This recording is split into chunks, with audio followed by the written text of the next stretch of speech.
なぜ鬼は16歳の少女を狙うのか。皆さん、こんにちは。アニメ、鬼滅の刃の物語を通して生きた日本語を楽しく学ぶチャンネルへようこそ。今回お届けするものは、立志編第6話、鬼を連れた剣士を振り返りながら、日常生活や試験に役立つキーワードを詳しく解説していきます。まずはあらすじからご紹介します。時は大正時代の日本。心優しき少年、竈門炭治郎は、鬼によって家族が襲われ、妹の禰豆子が鬼に変わってしまいました。家族の仇を取るため、禰豆子を人間に戻すため、炭治郎は鬼殺隊士になりました。鱗滝は炭治郎にいくつか大切な説明をします。まず、鬼殺隊の体服は特別な繊維でできていて、とても丈夫です。そして、鬼の首を切ることができる日輪刀は、持つ人によって色が変わるため、色変わりの刀とも呼ばれています。しかし、炭治郎の刀は黒色でした。黒い刀は珍しく、これまでに大きく活躍した剣士がほとんどいないため、多くの謎が残っています。さらに鱗滝は、禰豆子のために木箱を作ってくれました。これで禰豆子は、日の光を避けながら一緒に行動することができます。春日井ガが指示した北西の町へ出向いた炭治郎は、和美という青年と出会います。和美は、おとといの夜に婚約者の里子がいなくなり、彼女の父親から責められていました。里子が消えた場所に行くと、炭治郎は地面に近づき、匂いを確かめます。すると、かすかに鬼の匂いが残っていることに気づきました。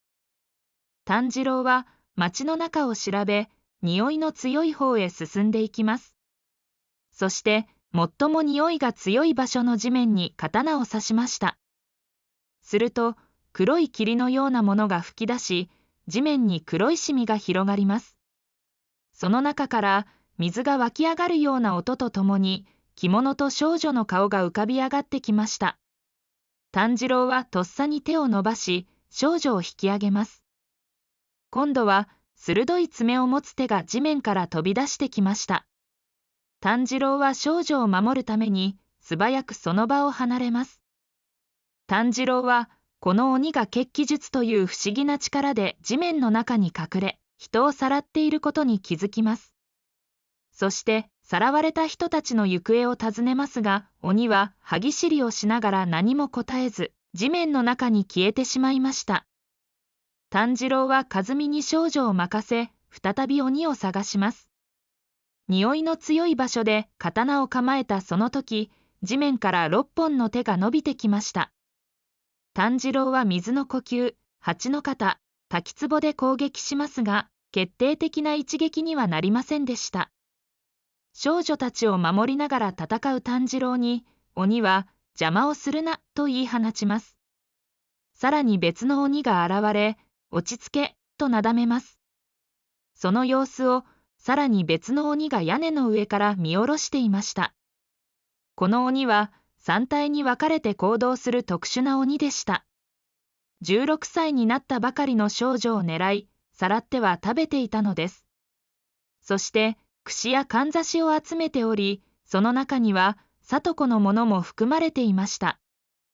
苦戦する炭治郎に鬼の一体が攻撃しようとしたその時、木箱から禰豆子が飛び出し、強力な蹴りで鬼を吹き飛ばします。禰豆子は怯えている和美と少女を優しくなで、再び鬼に向かって立ち向かおうとします。初めての任務に挑む炭治郎ですが、単に鬼を倒すのではなく、鬼から何かを聞き出そうとしましたね。なぜそうなったのかは、後で説明することにして、今回のワンポイント日本語解説は、鮮度が落ちるです。この言葉を噛み砕いて説明します。鮮度とは、食べ物がどれくらい新しいかを表す言葉です。また、ニュースや情報についても使われ、情報は鮮度が命だというのは、新しい情報ほど価値があるという意味です。この話に登場した沼の鬼は、人間を物や食材のようにしか考えていないため、日にちが経って味が落ちる前に食べなければならないという意味で、鮮度が落ちると言ったのです。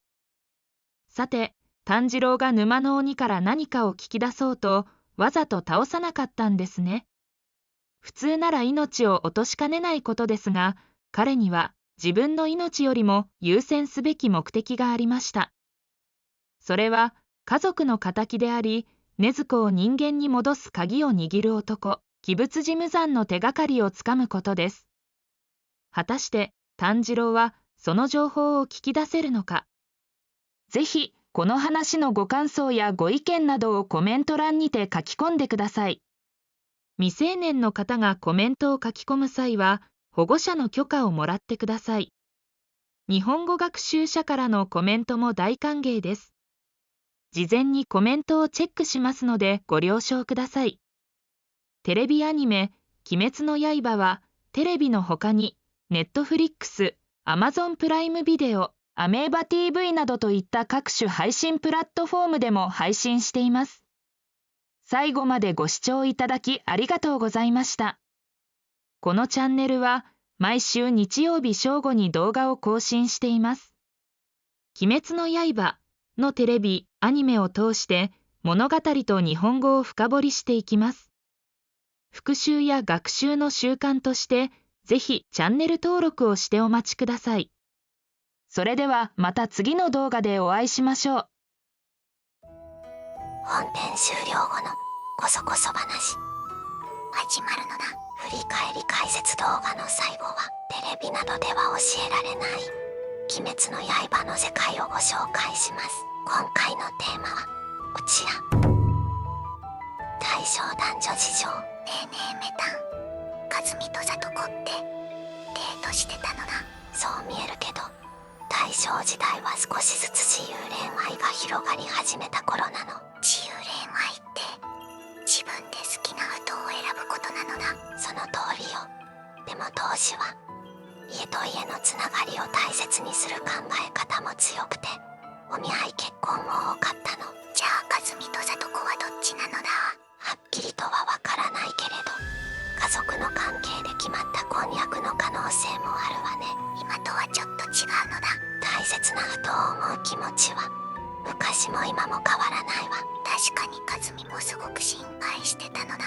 そういう気持ちに注目すると物語がもっと深く見えてくるわよ。これでまた一つ鬼滅の刃の世界に詳しくなりましたね。次回のこそこそ話をお楽しみに。それでは皆さん。